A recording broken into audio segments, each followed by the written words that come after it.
For more than 40 years, paleontologists argued over a single question. Was this a new kind of dinosaur? Or was it simply a young Tyrannosaurus rex? The debate centered on a small, slender Tyrannosaur fossil that didn't match expectations. Its skull was narrow, its teeth were more numerous. Its proportions looked wrong when compared to the massive, bone-crushing adults we associate with T-Rex. Some scientists believed it represented a distinct genus, a miniature cousin of Tyrannosaurus. They called it Nanotyrannus. Others disagreed. They argued that what looked like a separate species might actually be something far more ordinary, a juvenile T-Rex frozen in an awkward stage of growth.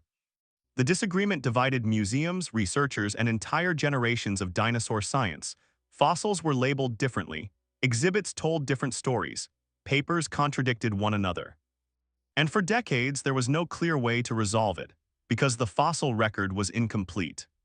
That changed with the discovery of a new specimen, one small enough to resemble Nanotyrannus, but complete enough to finally answer the question. For the first time, scientists weren't working with just a skull, they had a skeleton. Smaller than an adult Tyrannosaurus rex, but far more informative than any previous juvenile Tyrannosaur fossil. Limb bones were preserved, growth markers were intact, internal bone structure could be studied in detail. And that made all the difference. The central problem with the Nanotyrannus debate was never size, it was development. Juvenile dinosaurs don't look like scaled-down adults. Their skulls grow at different rates than their bodies, their proportions change dramatically over time, teeth shift, bone density evolves, muscle attachments rearrange as animals mature. Without a clear growth series, paleontologists were comparing snapshots, isolated moments in a life they couldn't yet see in full. The new fossil changed that. When researchers examined the bone microstructure, they found clear growth patterns. These are microscopic rings, similar in concept to tree rings, that record how fast an animal was growing when it died. Those patterns showed the dinosaur was still maturing, not fully grown, not close to skeletal maturity. In other words, not a separate species.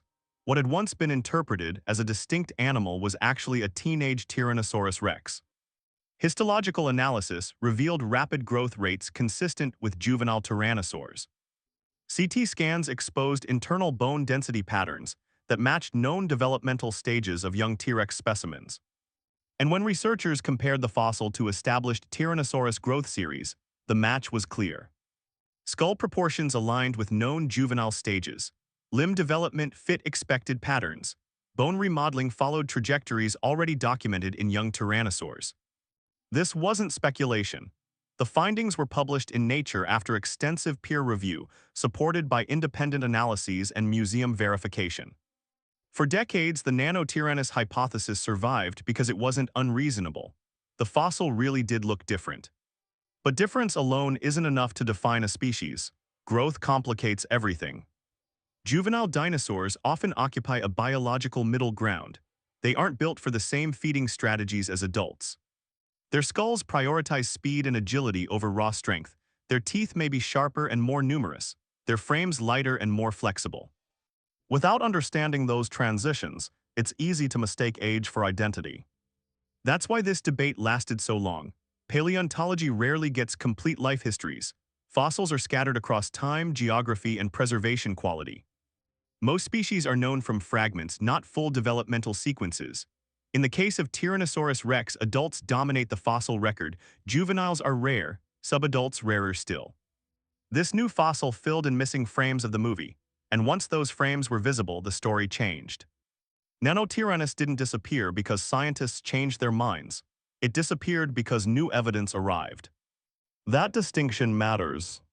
This discovery doesn't just resolve a gnawing dispute, it reshapes how paleontologists interpret the fossil record itself. It reminds us that many proposed species, especially those based on limited material, may actually represent growth stages rather than separate evolutionary branches. It urges caution when defining new taxa based on size or skull shape alone. And it reinforces one of science's most important principles: extraordinary claims require extraordinary evidence. For 40 years, the evidence wasn't strong enough to settle the debate. Now it is. This doesn't mean paleontology was wrong. It means it was incomplete. Science isn't a collection of final answers. It's a process of refinement, hypotheses tested, challenged, and sometimes overturned by better data. In this case, the better data came in the form of bone, tiny details embedded in fossilized tissue, growth patterns invisible to the naked eye, internal structures that only modern imaging could reveal. With those tools, the mystery didn't collapse dramatically, it resolved quietly. And that quiet resolution is what makes it powerful, because it shows how science progresses not through spectacle but through patience, not through argument alone but through evidence. For decades, Nanotyrannus stood as a challenge to dinosaur science, not because it was extraordinary, but because it was incomplete. Now, with clearer fossils and better methods, the mystery closes not with a dramatic reveal, but with understanding. Sometimes the smallest fossils don't reveal new monsters, they reveal how much growing there still is to do. In the animals we study, and in science itself. If you want more documentaries like this, where debates are settled by evidence, not speculation, subscribe, and let us know which scientific mystery you want explored next.